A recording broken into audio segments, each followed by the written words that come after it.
Hello दोस्तों, मैं हूं रमेश निषाद और स्वागत है आप सभी का मेरे इस चैनल में। आज की इस वीडियो में मैं आपके लिए लेकर आया हूं बहुत ही इंपॉर्टेंट क्वेश्चन आंसर्स जो कि सामान्य विज्ञान से है। तो चलिए दोस्तों स्टार्ट करते हैं। हमारा first question, when is the maximum weight of a thing, यानी एक वस्तु अधिकतम भार कब देती है। ऑप्शन ए दिया है पानी, ऑप्शन बी दिया निर्वात, ऑप्शन सी दिया है वायु, ऑप्शन डी दिया इनमें से कोई नहीं। सो इनमें से कौन सा ऑप्शन सही होगा दोस्तों? इनमें से ऑप्शन बी सही हो गया। यानी एक वस्तु अधिकतम भार कब देती है? निर्वात में देती है। आप एक एग्जाम्पल देख सकते हैं दोस्तों, जैसे कि आप पानी में किसी वस्तु को उठाते हैं, जैसे पत्थर को उठाते हैं या लकड़ी को उठाते हैं, तो वो जो पत्थर है या लकड़ी है आपको कैसा लगने लगता है? हल्का लगने लगता है। क्यों हल्का लगने लगता है? क्योंकि उत्प्लावकता की गुण की वजह से।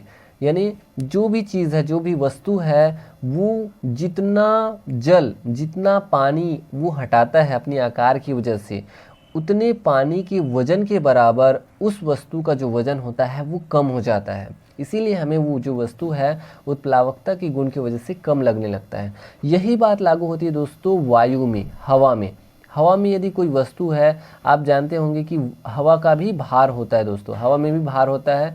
यानी कोई वस्तु यदि वायु में है, इट मीन्स वो जो वस्तु है जितनी जगह वो घेर रहा है उतने वजन का जो हवा है, हवा का जो वजन है उसके वजन के बराबर का जो भार है वो कम हो जाता है उस वस्तु का।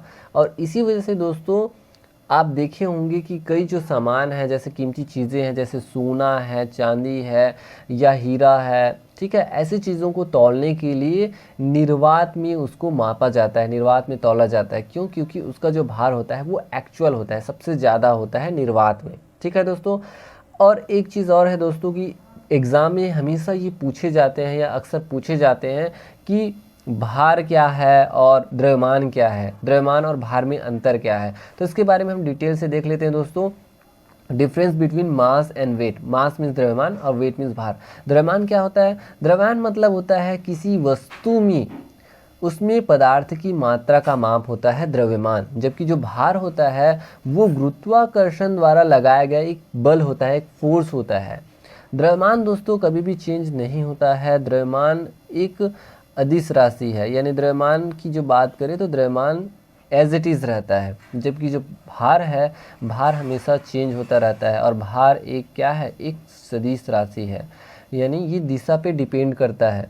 और दोस्तों एक एग्जांपल के द्वारा समझ लेते हैं द्रव्यमान और भार में कि जो भार होता है वो चेंज होता रहता है। जैसे कि आपका जो भार है पृथ्वी पर 60 किलोग्राम है, तो यदि आप चंद्रमा में जाते हैं तो आपका भार कितना हो जाएगा? आपका भार हो जाएगा 10 किलोग्राम। इट मीन्स 1/6 भाग घट जाता है। क्यों घट जाता है? क्योंकि जो भार होता है वो डिपेंड करता है गुरुत्वाकर्षण के ऊपर। पृथ्वी का जो गुरुत्वाकर्षण होता है वो ज़्यादा होता है और चंद्रमा का जो गुरुत्वाकर्षण होता है वो कम होता है। इसी वजह से दोस्तों भार जो है वो चेंज होता रहता है, लेकिन जो द्रव्यमान है वो चेंज नहीं होता है। और एक चीज़ है कि जो भार है वो एक सदिश राशि है, जबकि द्रव्यमान एक अदिश राशि है। चलिए दोस्तों ये बात आप समझ गए होंगे। अब हम बढ़ते हैं हमारे नेक्स्ट क्वेश्चन की ओर। हमारा जो नेक्स्ट क्वेश्चन है वो है which colour holds the maximum energy. कौन सा रंग अधिकतम ऊर्जा रखता है? ऑप्शन ए दिया हरा प्रकाश, ऑप्शन बी दिया बैगनी प्रकाश, ऑप्शन सी दिया लाल प्रकाश, ऑप्शन डी दिया है पीला प्रकाश। सो इनमें से कौन सा ऑप्शन सही होगा दोस्तों? इनमें से जो है ऑप्शन बी सही होगा, बैगनी प्रकाश। अब हम देखते हैं दोस्तों कि अधिकतम ऊर्जा की बात आती है। अधिकतम ऊर्जा में वायलेट रंग यानी बैगनी रंग सबसे ज़्यादा, और न्यूनतम ऊर्जा की बात करें तो न्यूनतम ऊर्जा में रेड रंग। ठीक है।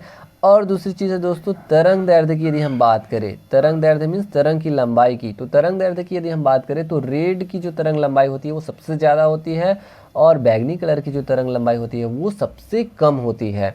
और इसे आप इस तरह से याद रखिए, ये दोनों जो है एक दूसरे के अपोजिट है। तरंग दैर्ध्य में सबसे ज़्यादा रेड और सबसे ज़्यादा ऊर्जा में वायलेट, सबसे कम ऊर्जा में रेड, सबसे कम तरंग दैर्ध्य में वायलेट। ठीक है, एक दूसरे के अपोजिट है। अब इसे याद रखना है विबग्योर करके, ठीक है, सातों कलर को, और हिंदी में बैजानी हपी नाला करके आप याद कर सकते हैं दोस्तों। आप एक और एग्जांपल से समझ सकते हैं कि तरंग दैर्ध्य जो है रेड कलर की सबसे ज़्यादा होती है। इसी वजह से आप देखे होंगे कि ट्रैफिक सिग्नल्स में रेड कलर का यूज़ किया जाता है स्टॉप के लिए, या सड़क के किनारे या संकेतों को रेड कलर से ही इंडिकेट किया जाता है। क्यों? क्योंकि इसकी जो तरंग लंबाई होती है सबसे ज़्यादा होती है, यानी हम ज़्यादा दूर से भी रेड कलर को आसानी से देख सकते हैं। ठीक है दोस्तों, अब हम बढ़ते हैं हमारे नेक्स्ट क्वेश्चन की ओर। हमारा जो नेक्स्ट क्वेश्चन है दोस्तों वो है what is the shortest unit of length, यानी लंबाई की सबसे छोटी इकाई क्या होती है। ऑप्शन ए दिया है माइक्रोमीटर, ऑप्शन बी दिया है फर्मीमीटर, ऑप्शन सी दिया है नैनोमीटर, ऑप्शन डी दिया है पिकोमीटर। सो इनमें से कौन सा ऑप्शन सही होगा दोस्तों? इनमें से जो है ऑप्शन बी सही होगा, फर्मीमीटर लंबाई की सबसे छोटी इकाई होती है और जिसका मान होता है 10⁻⁻15 मीटर। दोस्तों इसके लिए आपको पूरा टेबल याद रखना पड़ेगा, ताकि इस तरह के क्वेश्चंस पूछे जाते हैं, कभी कभी दूसरे इकाई दे देते हैं तो आप समझने में कंफ्यूज हो जाएंगे। तो इसीलिए मैं आपके लिए एक टेबल लेकर के आया हूँ। वो टेबल आप अच्छे से देखिए, ध्यान से देखिए और इसे याद करिए। यदि हम माइनस वाला की बात करें, माइनस वाले जो इकाई की बात करें तो इस तरह से है डेसी, सेंटी, मिली, माइक्रो, नैनो, पिको, फेम्टो, एटो, जेप्टो, योटो, जिसके लिए सिंबल इस तरह से दिया हुआ है दोस्तों।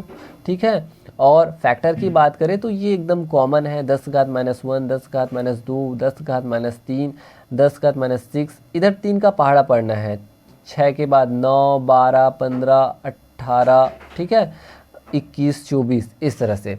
अब हम प्लस की बात करें तो प्लस में deca, hecto, kilo, mega, giga, tera, peta, exa, zetta, yotta, इस तरह से आप याद रखिए सीक्वेंस से, और सिंबल इस तरह से दिए हुए हैं दोस्तों।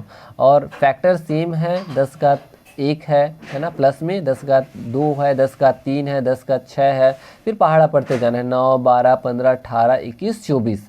सो इस तरह से दोस्तों आपको याद रखना है। और संकेत जो स्मॉल लेटर में लिखे जाते हैं, स्मॉल लेटर में लिखे जाते हैं वो साइंटिस्ट का नाम नहीं होता है, लेकिन जो कैपिटल लेटर में लिखे जाते हैं सिंबल जो भी, वो हमेशा साइंटिस्ट के नाम से रहते हैं। सो इसीलिए जो है कई जो सिंबल होते हैं वो कैपिटल लेटर में लिखे जाते हैं और कुछ सिंबल जो है स्मॉल लेटर में लिखे जाते हैं। तो आप समझ जाइएगा कि जो कैपिटल लेटर में लिखे गए हैं सिंबल, इट मीन्स वो साइंटिस्ट के नाम से ही रिलेटेड है या उनके नाम ही है। ठीक है दोस्तों, सो आई होप दोस्तों कि आपको ये वीडियो लेक्चर पसंद आया होगा। मैं मिलूंगा एक इंटरेस्टिंग लेसन के साथ नेक्स्ट वीडियो में, तब तक के लिए धन्यवाद।